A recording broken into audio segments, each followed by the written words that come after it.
host, Susanna May O'Hagan, and today we are going to talk about 5 notorious crimes committed on Thanksgiving Day here on my Patreon. By the way, today is actually Thanksgiving, 11/28/2024, and it is 5:04 p.m. I'd have Alexa tell you for truth, but she keeps singing, and I'm not trying to get copyrighted. Let's get to it and do it!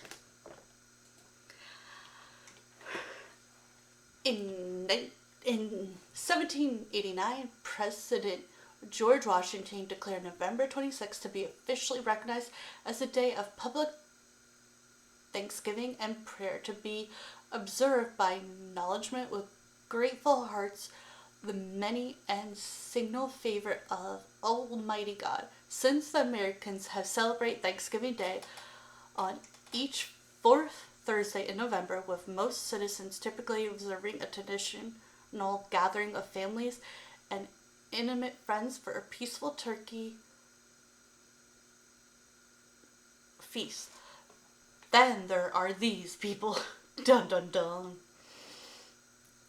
Oh boy. Omana Nelson, the model who killed and ate her husband for Thanksgiving. Oh, my stomach. I don't like when people eat people. That grosses me out. On Thanksgiving Day, 1991, Egyptian-born fashion model. She is very pretty. I'm just going to call her O or Nelson, 23, reportedly plunged a pair of scissors into the chest and stomach of Bill Nelson, her 56-year-old pilot husband. Then she reached for a clothing iron. As Bill flayed, plummeted him to death. The iron, until the heavy object actually broke in her hand. Unleashed her fury, she claimed, over the SA terror and other abuse to which Bill had subjected her, acts that reportedly included him being a thing out his glamorous bride to older couples in exchange for rent, cash, and in one case a car. When Bill finally expired, butchered his body on the kitchen floor. She then boiled his hands in oil to remove fingerprints and stuck his head in the freezer so she could later break out his teeth. In symbolic revenge, made a point of her husband as well. Wow, that was brutally worse than I thought it would be. And we have, the whole story is coming up. Paul Michael Moorhenge, a Thanksgiving massacre 20 years in the making. Oh boy. On November 26, 2009, South Florida resident Paul ate a hearty Thanksgiving meal with 16 family members and friends, conversing and joking and enjoying and sing-along. After dinner, Paul whipped out a handgun and executed 4 relatives, including his cousin-in-law, his twin sister, one of whom was pregnant, and his cousin's 6-year-old daughter. Seriously, dude, what is wrong with these people? Afterward, Michael reportedly said, "I've waited 20 years to do this." Paul fled the scene but was captured and eventually cut a plea deal for 7 consecutive life sentences to avoid the death penalty. Won't you just die in jail, dude? Okay, I'm not sure how to say your first name. So Clay Oliver, Colorado father, kills son over unfinished Thanksgiving Day chores. The anonymous Clay Oliver, 76, felt towards his son Keith Oliver, 49, over the younger man's refusal to help out around the house, escalated to homicide rage on Thanksgiving Day 2009. The father and son had reportedly been arguing for hours prior to,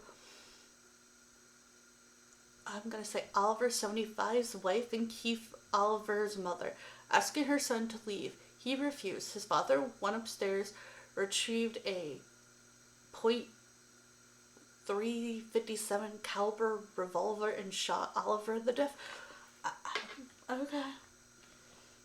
Yeah, I don't know why I did this on Thanksgiving Day. I'm a little creeped out, and a little tired, and a little lot.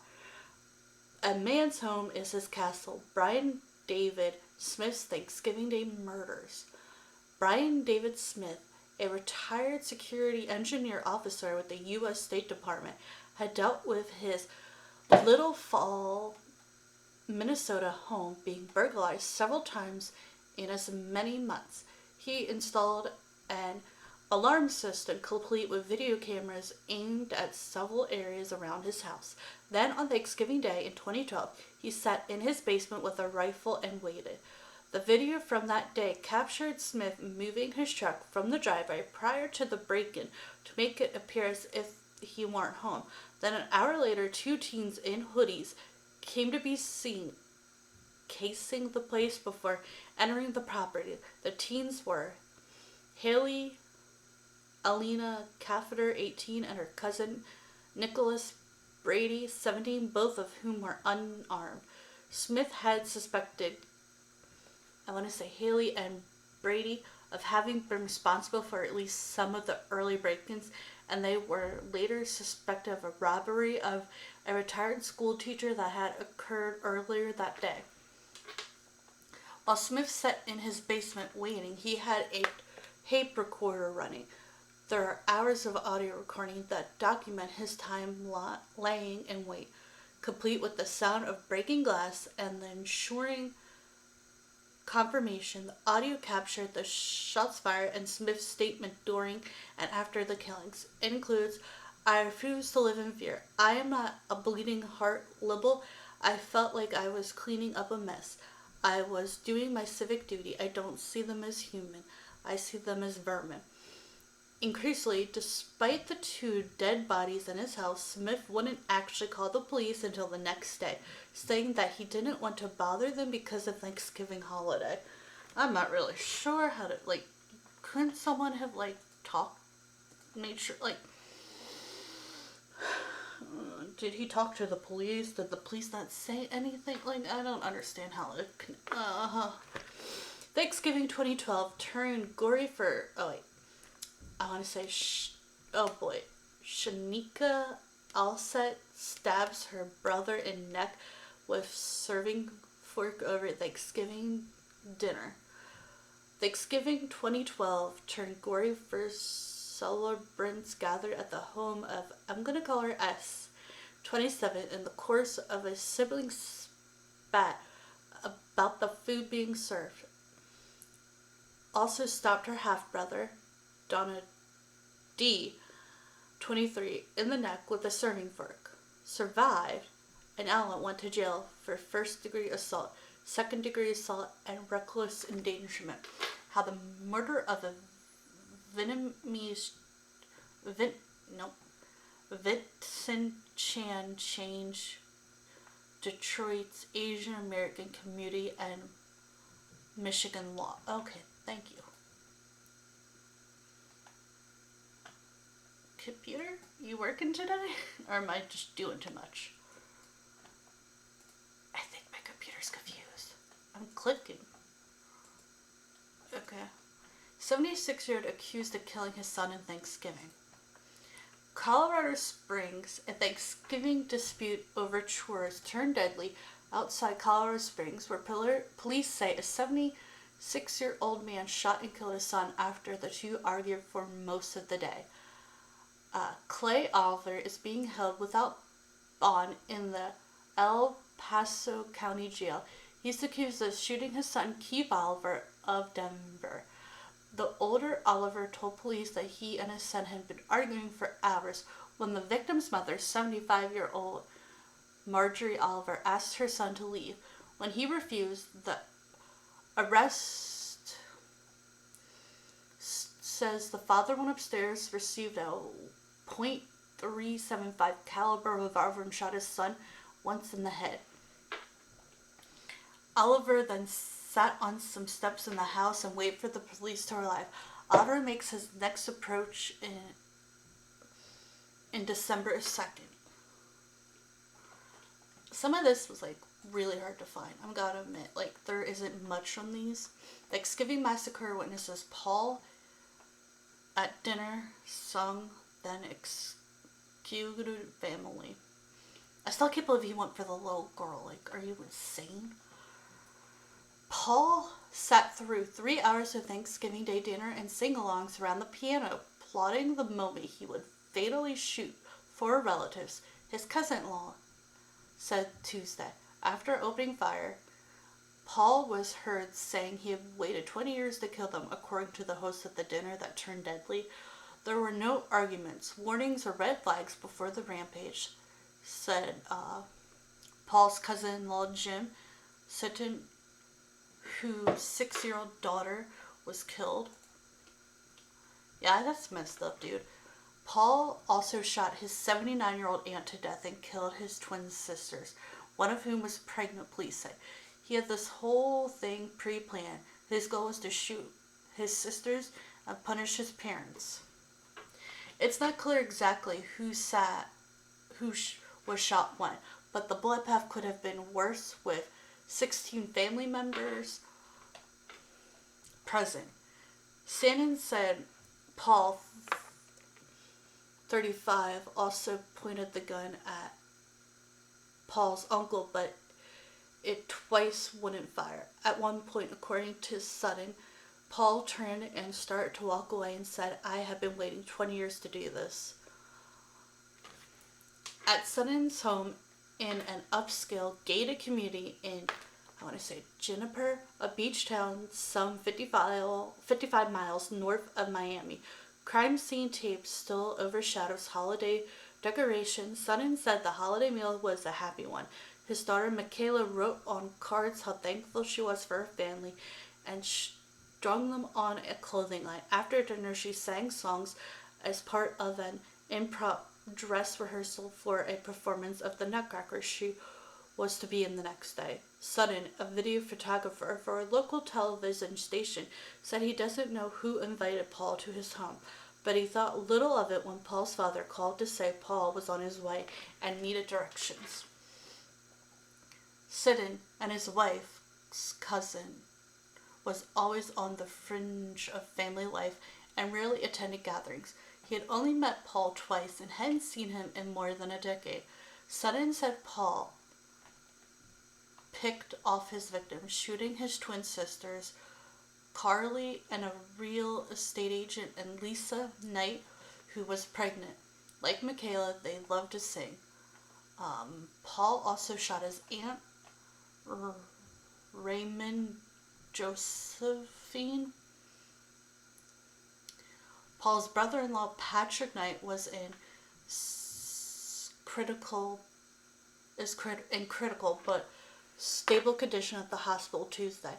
Another man, Clifford, 52, was grazed by a bullet. Santa doesn't think Paul planned to kill Michaela, but thinks he was becoming jealous when he saw the family delighted in her singing. He tried to snuff out the light, Santa said. He came into a baby's room. He saw her innocence and he walked in and purposely killed her. Sutton said he dreaded returning to his home, but was confronted when he walked into his daughter's room Sunday. Beside her bed, he wept when he read for the first time a novel she had been writing about a squirrel. Michaela was a reader who loved to sing, dance, and tell stories. She would have turned 7 in a few days. Jupiter police were looking in bodies of water near the home, though the search wasn't based on any specific tip. Officials said investigators also alerted Michigan authorities to be on the lookout for Paul because a doctor in the Detroit area treated him 3 months ago. Authorities have not said what the doctor treated him for. Sutton called Paul a monster, but said he didn't know if Paul suffered from mental illness. Court documents show Paul and his siblings had a troubled history. Nearly a decade ago, Paul sought protection from law enforcement after he accused his sister of trying to kill him. According to records obtained by the Miami Herald, he dropped the request a few weeks later. In 2006, Carly requested a restraining order against her brothers, saying he threatened to kill her and himself. The newspaper reported she also withdrew her request a few weeks later. Paul was believed, I can't really say his name, so I'm just calling him Paul, to drive a royal blue 2007 Toyota Camry with a rear spoiler and a Florida license plate. Issued an arrest warrant for 4 counts of first-degree murder and 2 counts of attempted first-degree murder, and a $10,000 reward was offered for information leading to his arrest.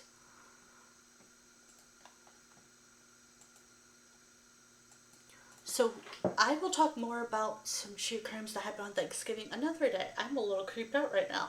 And usually I don't get creeped out that well. But killing a kid, just, yeah. And also, it is really cold in my workspace, so it does not help. But I hope you all learned something from this. Like, maybe if you feel this way after 20 years, talk to somebody. Get some help. Uh, Sadly, there were no signs. Try to, if you have a gut feeling, follow through with it. Trust me. I watched the dating game, and I will talk about that because oh my gosh, there's so much information from that movie / real life. And let's just say there are reasons you should trust your gut. Let's all hopefully learn something from this. Have a great and wonderful day. Bye for now.